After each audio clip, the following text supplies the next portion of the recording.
अव्ययभाव समास में पहला पद उपसर्ग, पहला पद क्या होगा बेटा? उपसर्ग। ध्यान रखना, पहला पद उपसर्ग या अव्यय। अव्ययभाव समास में पहला पद उपसर्ग या अव्यय होगा। नंबर 2, द्वंद्व समास में बेटा, द्वंद्व समास में विलोमार्थी शब्द, विलोमार्थी बेटा, विलोमार्थी शब्द होंगे। द्वंद्व समास जहां पर होगा बेटा, वहां पर विलोमार्थी शब्दों का प्रयोग होगा। किसका होगा?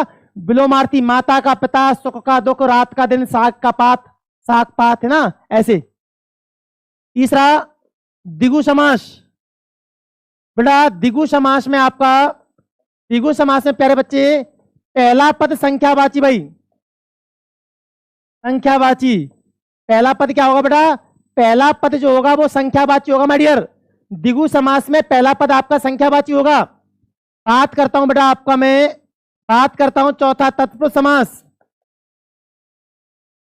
तत्पुरुष समास में बेटा आपका कारक चिन्हों का प्रयोग, कारक चिन्हों का प्रयोग माय डियर, कारक चिन्हों का प्रयोग। ठीक है, किसका? कारक चिन्हों का प्रयोग होगा कर्मधारय, उसमें तत्पुरुष समास में कारक चिन्हों का प्रयोग बेटा। ठीक है, अब बात करता हूं पांचवा कर्मधारय। कर्मधारय समास में बेटा पहला पद विशेषण, पहला पद क्या होगा? विशेषण होगा। पहला पद विशेषण होगा बेटा, और दूसरा पद जो होगा वो क्या होगा? संज्ञा शब्द। दूसरा पद आपका संज्ञा शब्द होगा, पहला विशेषण होगा माय डियर। अब बात करता हूं छठवा बहुब्रीहि समास। बहुब्रीहि की बात करूं बेटा तो क्या? योग ऋण शब्द भाई, योग ऋण शब्द, इसमें योग ऋण शब्द मतलब तीसरे अर्थ की ओर संकेत बेटा, तीसरे अर्थ की ओर संकेत होगा, तीसरे अर्थ की ओर, तीसरे अर्थ की ओर संकेत,